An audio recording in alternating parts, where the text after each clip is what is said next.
And now, ideation, the fun part. Some people might call it brainstorming, but we'll use the word ideation today to add a little bit more technique, some rules, some different ways to extract better thinking from yourself and from your team.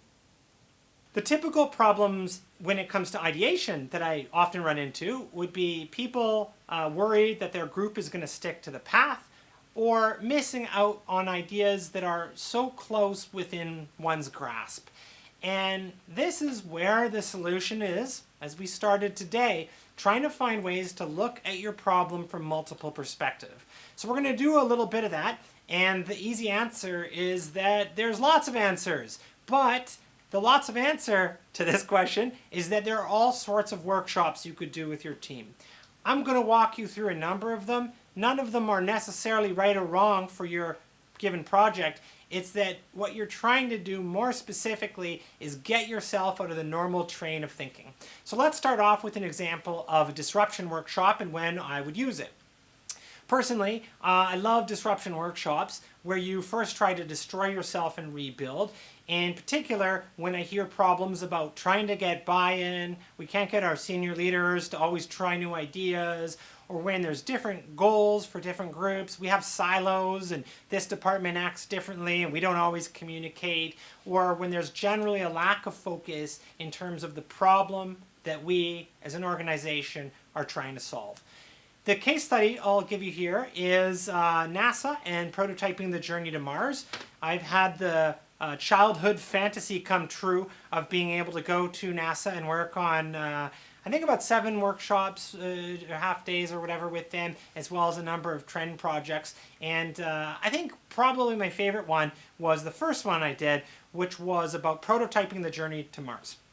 And the briefing that I had was that we don't actually expect that we're going to solve Mars in this first day, but we need to get our groups collaborating. And that's actually a problem that's pretty similar to what a lot of organizations go through. And what I often hear is that your CEO has 3 big goals that are stated to the shareholders. The other department that's not yours has 5 ideas they want to pursue. Your team has 10 ideas and you're really excited and they're the best ideas. And the other department in a different category also has some concepts, and yet your CEO and your CFO, maybe they have 7 worries. Unfortunately, that means everybody is firing in a different direction, and then the organization feels paralyzed at trying new things, and so instead we stick to the path. We keep on motoring with what we're doing, we put in best practices, and then a time period of chaos or crisis happens and we miss out. What you need to do is figure out, how do you get all of the different stakeholders focused on 3 very distinct priorities? How do you do that? And the answer is finding ways to bring those groups together to co-create your future so that everybody has buy-in and understanding of what those priorities should be. And my favorite example for kicking this off that we'll walk through is imagining the future of your organization in a dystopia and in a utopia. What happens if everything falls apart? And what happens if things really work out? And I'll show you how that works, but the takeaway is that such an exercise causes everyone to simmer down a little bit and reduce the number of ideas, and we start to focus on what's important. So I'll give you the example, keeping it fun, by talking about NASA and Mars. So at NASA, there are a lot of different groups. There are biologists who want to get to Mars so that we can see if we can get humans there. There are rocket scientists that want to get there first and plant a flag before China or India does. And there are chemists who would love to get to Mars to retrieve some space rocks and bring them back to our planet. Now, the problem is that all 3 of those departments, those completely different groups, are working on problems that are quite different, and unfortunately, we can't accomplish all of their goals. Planting a flag, that could be done in 8 to 10 years, maybe cost a couple $1 billion. Retrieving samples, well, maybe that's a 15-year project. That's a lot more difficult. Getting humans? Well, Elon Musk might argue, but others think it could take 30 years. How do you then work when everyone is working off in different directions? In this sort of organization, probably like yours too, you can see there are parallels to what we all encounter, but the problems are real and they're tough. How do we get buy-in? How do we deal with different groups that have different goals? And how do we deal with a lack of focus towards the end problem? So in the example of Dystopia versus Utopia. I'd put the groups in teams of 5 to 10 and have multiple teams working towards question number 1. What 5 factors would lead to your dystopia? Would cause you to lose your funding? What could actually cause your area to miss its goal and your life work to not work out? It's kind of a sad scenario, but the act of doing it can be very helpful. And then we do the opposite with Utopia. In this particular workshop, you gather everything together, and in the group at NASA, what I heard were examples like this. If we miscalculate the trip to Mars, we send a coffin into space and kids quit science. Kind of makes my own work seem less significant, but wow, that's a lot of responsibility on them. But wow, someone said that aloud and the whole room kind of chilled. And they realized, you know what, this workshop's important. It's about our survival. The next guy got up and he said, you know what, I want to do a mission that's 8 years because I know that every time there's a new president, they cancel all the missions, and I've been on 17 canceled missions, and one day we could all be fired. At first people were laughing when he started, but by the end, that seemed very real. Wow, we actually really need presidential support. And actually, the example that he talked about was before Space Force. Sure enough, the president changed, and what happened? Space Force, which is now, well, it's a show on Netflix, but don't kid yourself, it's a real division now of NASA, kicked off by the latest presidential group. So this is kind of a big takeaway. And when people went through this, what they started feeling is, 1, dystopia happens within action. And this happens almost every time I do this with every group. You think about your dystopia and you realize it can happen a bit easier than you might think. The next takeaway that always happens is that you'll start to feel that utopia requires change. And if we all do this in one big room, we realize, wow, we don't want dystopia. Utopia is work. Fine, let's do this. Let's think about what's important.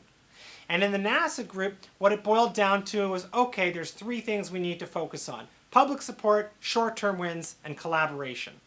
That was generally the consensus. And so the next part of our workshop day focused in on those 3 ideas. Let's give an example of how that really works. When I do a prototyping exercise, I like to have at least 3, so we're doing multiple exercises, we get some of the really big ideas out, cool, but we keep on pushing. 3 different priorities, and for each of them, I'm going to show you how you would think about short-term, long-term, and dream list ideas, and how you would actually use different strategies for each brainstorming in order to make it fun, but also to push ideas from different people. So first of all, here's a way to structure your brainstorming. You take your priorities. We're going to do 3 different brainstormings, 1 on each priority. Got it. But you break out ideas by short-term, long-term, and dream list, and you make sure everybody has to think of ideas that fill in each of these little boxes. And the reason why you would do that is because any given group starts to group think, and then everyone focuses on whatever they really like to talk about. If you get your most creative marketing innovation folks, they might have a whole hour where they only come back to you with dream list ideas. And being stereotypical, but your operational group might be really focused on those quarterly results, and then you get these short-term tactics. And yet the operational people might have been terrific at giving you long-term strategies and dream list ideas. So forcing people to really expansively think horizontally along these problems can actually lead you to higher quality ideas. Next up, I'll give you a sample set of rules. We're going to do 2 of these, but a typical set of rules that I might do are just the game rules for today's brainstorming. Kicking it off, headlines only. That's the toughest one for people to do. Move fast. Say your idea in 1 sentence. We all work together. We don't need you to describe it. Try not to dominate conversation by making your idea 1 sentence max. Next up, nothing stupid. I was working on another project at Stanford where the real-life client was a retail store for young women, for teenage girls, teenage women, to shop. And one of the people on the team was a very established innovator. He'd been a sea level at Patagonia. He invented the modern-day snowshoe. And as soon as we started brainstorming, he said, I have an idea for the store. Nachos. As soon as the young woman walks in the store, boom, nachos. That sounds like a terrible idea. But wait, nothing stupid. Okay, let's springboard off of that. a welcoming experience. She can walk in, there's a stylist, there's some dream boards, vision boards, there's like a Best Buy-like maze of just fashion and styles exposing her to new things. Cool. That's how you take a stupid, allegedly, idea, but actually realize there's potential in it and use it to springboard. Fourth, focus in the box. Keep everything on track with the question we're solving right now. That's it. If we're out of ideas, cool. The room is quiet and we will keep thinking deeply until we get to a new idea that we haven't thought of. Fifth, involve everyone. If you notice somebody's not contributing as much, find ways to draw them into the conversation. We do a brainstorm, spend a little time, cool. Now it's time for our second brainstorm. And we would move on to the second priority, or you would move on to your second priority. And on this one, I'm going to show you a different set of rules. A different way to brainstorm would be a round robin, where we speak in rotation. She speaks, he speaks, then I speak. We cannot break out of that rotation. We keep on going, and if it gets to me and I don't know my idea, I just have to think of something. That puts people a bit on the spot, but actually what's interesting is when we know no ideas are stupid, it causes more creativity and it levels out the playing field between your introverts and your extroverts. Now we're going to balance the conversation and make sure that everybody gets heard, whether they're junior, senior, and it is a great sort of tactic to get diversity on a variety of different angles. Priority number 3 would be, in this case, another new brainstorm. And for this one, I might try something like a silent brainstorm where people spend 5 minutes deeply thinking about their ideas before they share. If half of the people in your company are more introverted, they might be the most creative people at your company, but their style of creativity is about deep introspection. Additionally, one of the ways this breaks you out of groupthink is that some people might interpret the question we're solving in a different way. And I remember personally being part of a brainstorming at my office that was a silent brainstorming, and one person thought of the question in a very different way than the rest of us. But actually, they had the best idea in the entire brainstorming, even though they're the one that was sort of off topic. Applying these in the NASA example, how did that all work out? Well, let's remember at NASA, the briefing for day 1 was we don't actually need to get to Mars, but we need to get our groups collaborating more. And I remember one of the very entertaining groups got up, and some people were more practical, but they had a takeaway that I thought was really fun and a nicer way to wrap up today's little session without getting too spacey, but still keeping it fun. They got up and they said, we know as a criteria that all of us want to succeed, and yet we're trying to break down the boundaries and collaborate. 2, we know that the public doesn't always care about our little wins. When we announce that we harnessed a droplet of water on Mars, it gets however many tweets, but it doesn't really get the attention that we think it should deserve as scientists. And 3rd, new presidents can cancel our mission. So how do we wrap that up and get public support? And they said our answer, laugh if you will, but then you'll see the genius of it, space beer. And everyone laughed. It wasn't as scientific as some of the other ideas, but the takeaway of space beer was really fun. They said, first, we all get to experiment because we need to get there, which makes the rocket scientists happy. We need to harvest the water, which makes the chemists happy. And we need to grow a plant, which makes the biologist happy as well. So we all collaborate on one mission. Second, the public will actually care about harvesting a droplet of water because it means America just got closer to space beer.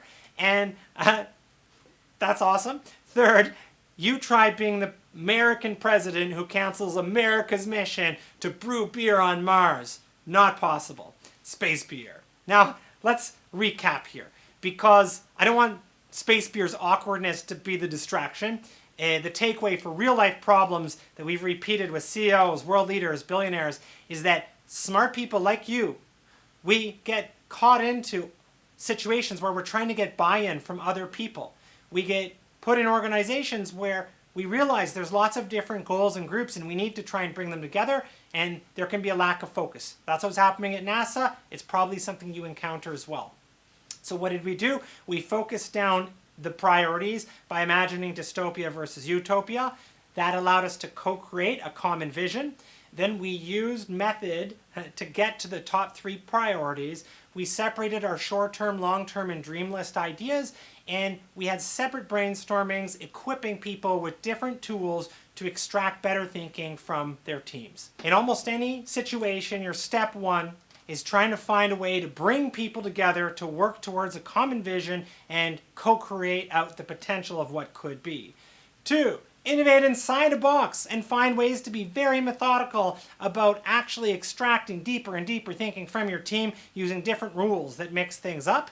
And very importantly, find ways to look at your problems from different perspectives. And that ends our course on adaptive innovation. Innovation is tricky, but you know what? It is actually like a science. It's just not one that we went to school studying.